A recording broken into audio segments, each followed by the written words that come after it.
Kalau hamba mencintai Tuhannya, itu sudah wajar, itu sudah sepatutnya kita mencintai Allah Subhanahu wa taala. Tapi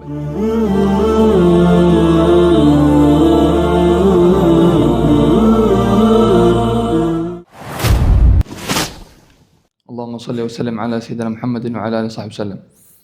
Allahumma inna nas'aluka fahman nabiyyin wa hifdzal mursalin wa ilhamal malaikatil muqarrabin.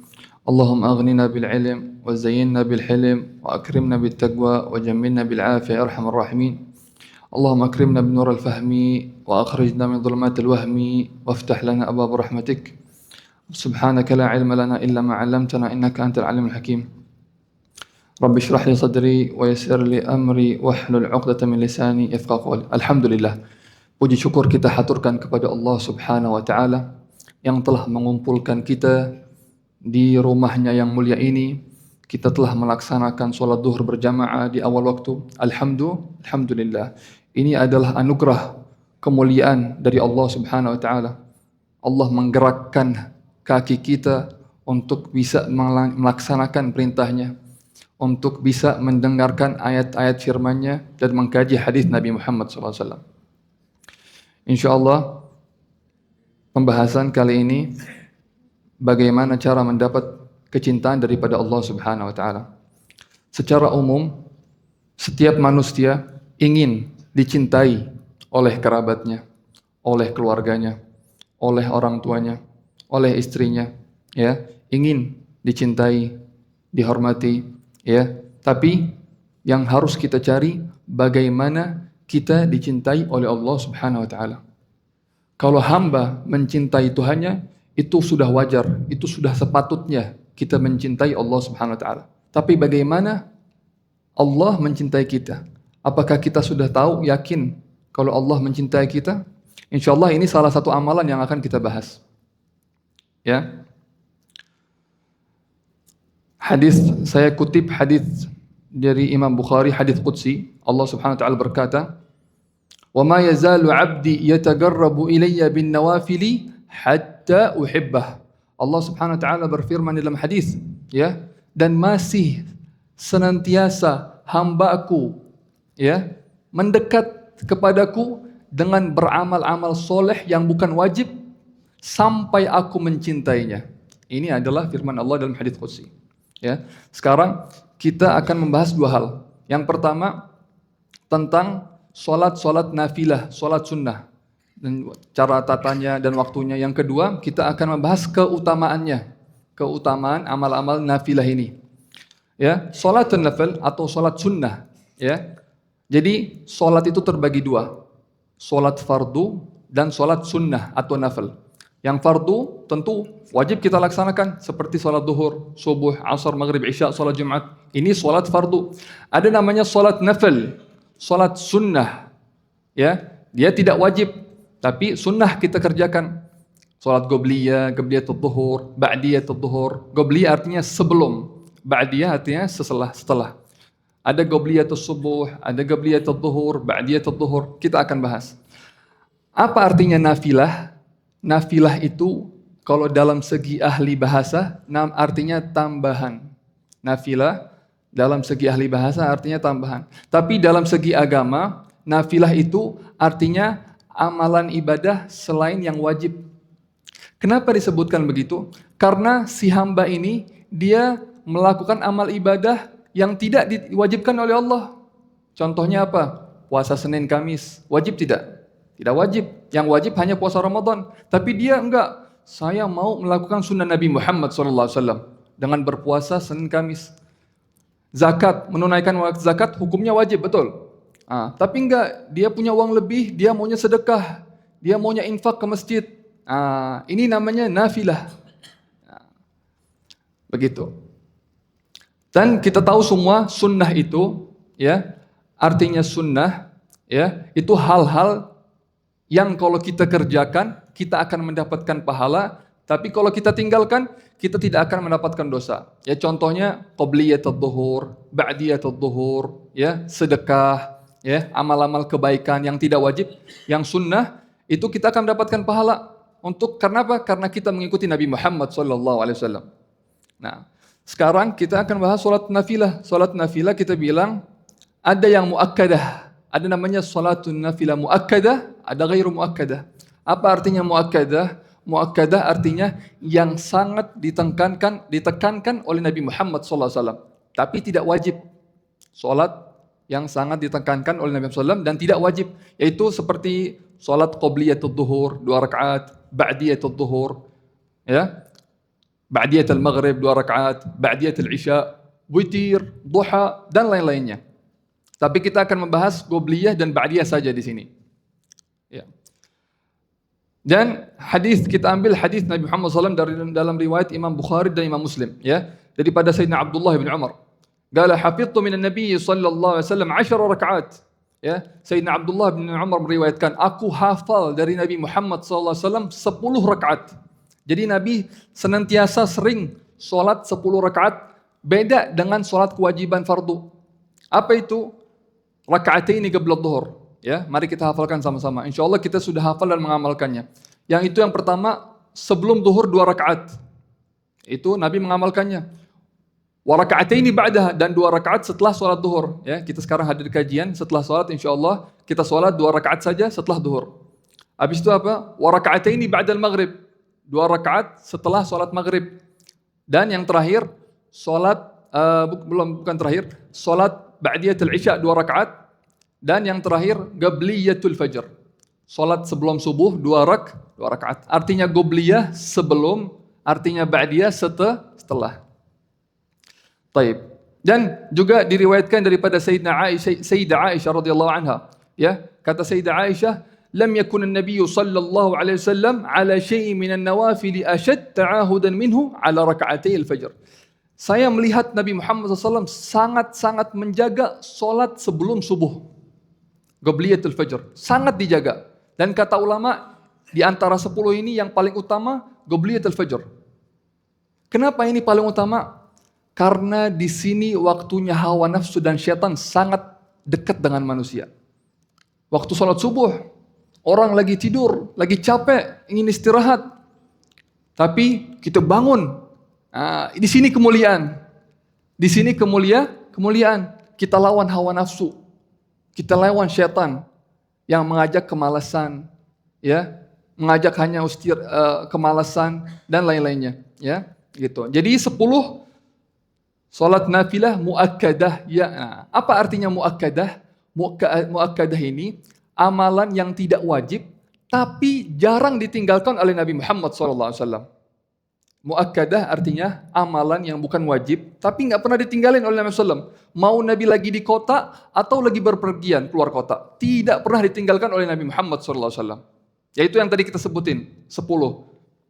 Nah, sekarang pertanyaannya, kapan waktunya masuknya dan keluarnya?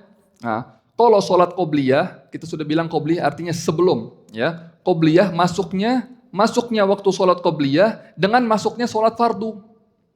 Barusan kita telah melaksanakan sholat duhur. Nah, ketika sudah adzan, itu masuk waktu sholat qobliyatul duhur. Hanya 2 rakaat saja. Nah, kapan keluar waktunya qobliyatul duhur? Kapan selesainya? Selesainya dengan keluarnya waktu sholat duhur. Nanti kalau sudah azan asar, kita sudah tidak bisa lagi sholat qobliyatul duhur. Nah, sekarang kita mau tahu ba'diyah. Ba'diyah artinya setelah. Kapan masuk waktu sholat ba'diyah? Kapan saya disunnahkan sholat ba'diyatul duhur atau ba'diyatul maghrib atau ba'diyatul isya? Kapan disunnahkan? Ya, disunnahkan setelah kita mengerjakan fardu. Kita sudah alhamdulillah melaksanakan sholat duhur. Nah, sekarang sudah masuk waktunya kita mengerjakan sholat ba'diyatul duhur. Orang sudah selesai melaksanakan sholat maghrib. Nah, ketika sudah selesai, sekarang masuk waktunya melaksanakan sholat sunnah ba'diyatul maghrib dan isya dan begitunya. Baik. Bagaimana cara niatnya? Cara niatnya seperti mana kita tahu? Kalau misalnya qobliyatus subuh, kita bilang usalli sunnatas subhi raka'ataini lillahi ta'ala. Ini kalau qobliyatul fajr. Kalau qobliyatul dhuhr sama juga. Usalli sunnatul dhuhri raka'ataini qobliyatan lillahi ta'ala. Atau misalnya ba'diyah setelah ini. Usalli sunnatul dhuhri ba'diyatan lillahi ta'ala. Atau maghrib.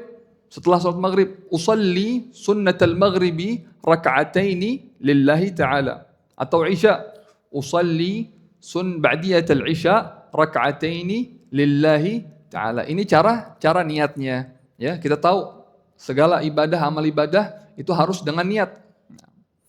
Apa yang dibaca oleh Nabi Muhammad SAW ketika sholat Qabliyah ini? Biasanya kalau sholat Qabliyatul Fajr, sholat 2 rakaat sebelum subuh, Nabi biasa baca surat Qul ya ayyuhal kafirun dan surat Al-Ikhlas.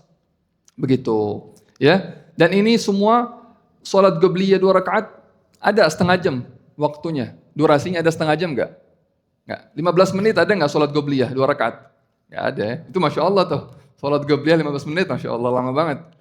Enggak ada. Paling berapa? 2 menit, 3 menit. 2 menit, 3 menit aja. Ya.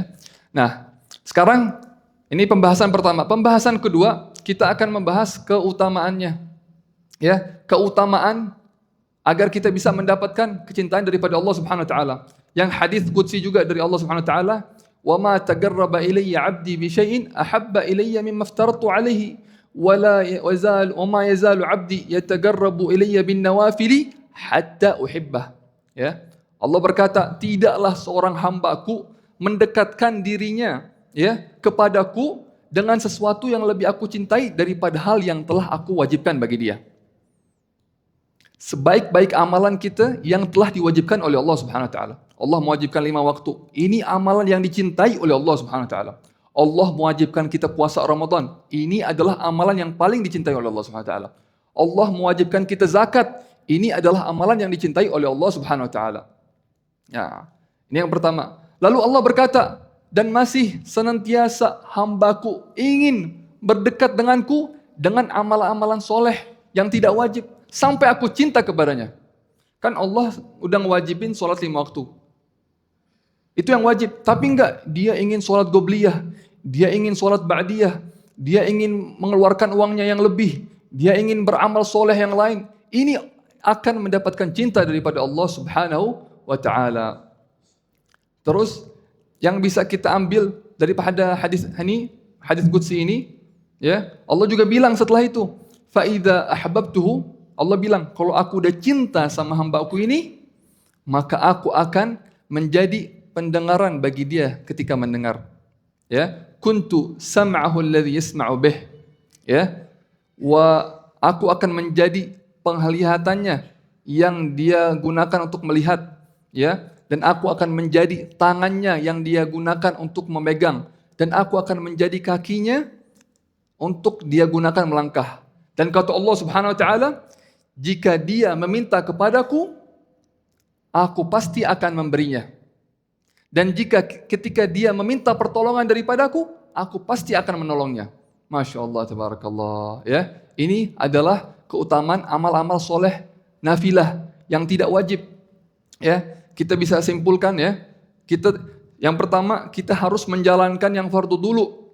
Jangan kita sibuk dengan amalan sunnah dan fardunya kita tinggalin atau kita tidak perhatikan. Nah, ini hal yang salah. Orang menjaga misalnya baca Quran yang lama, misalnya baca Quran hal yang bagus, tapi dia baca Quran sampai keluar waktu. Nah, ini salah, ya. Atau dia sholat sunnahnya banyak, tapi sholat fardunya kadang-kadang suka keluar dari waktunya. Nah, ini hal yang salah. Jadi harus diutamakan dulu yang fardu. Kalau sudah fardunya sudah dilaksanakan, baru laksanakan yang sunnah. Begitu juga, ya. Jangan dia sedekah banyak-banyak, ya. Dia sedekah infak banyak-banyak, tapi ketika giliran zakat dia nggak mau mengeluarkan zakat. Nah, ini salah. Harus diutamakan yang wajib dulu. Nah, terus lalu ketika kita sudah mengamalkan ini, insya Allah akan mendapatkan kecintaan daripada Allah Subhanahu Wa Taala. Ya.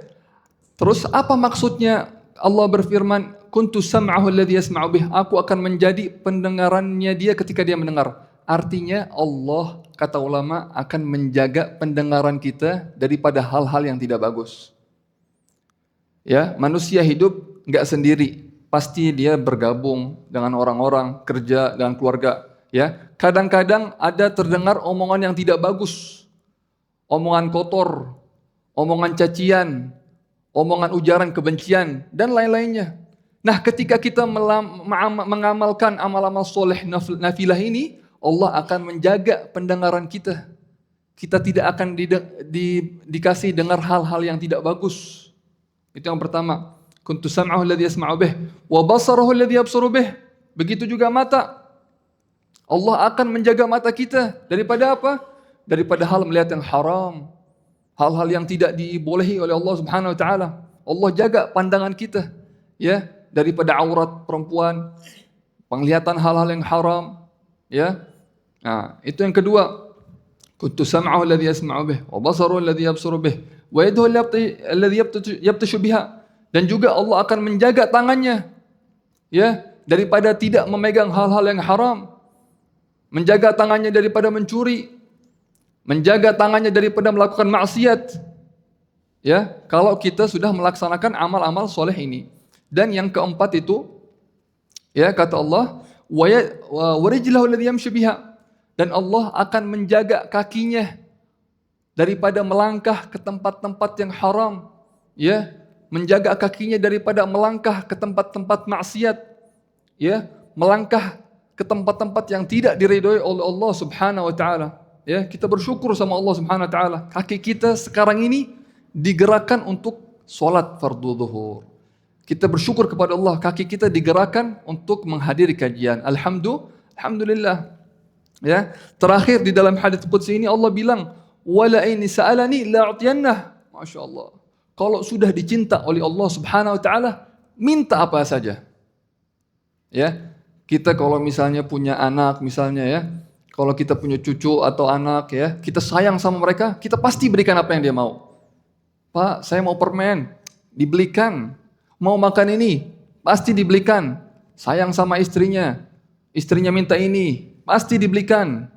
Sayang sama ibunya, minta ini sama ibunya, pasti dibelikan. Apalagi sama Allah Subhanahu wa taala. Allah yang menciptakan kita daripada ketiadaan. Allah yang memberikan kita rezeki selama kita hidup. Allah 9 bulan ketika kita di perut, siapa yang memberikan rezeki? 9 bulan di perut ibu, siapa yang memberikan rezeki kalau bukan Allah Subhanahu wa taala? Ya, yang memiliki semesta alam ini.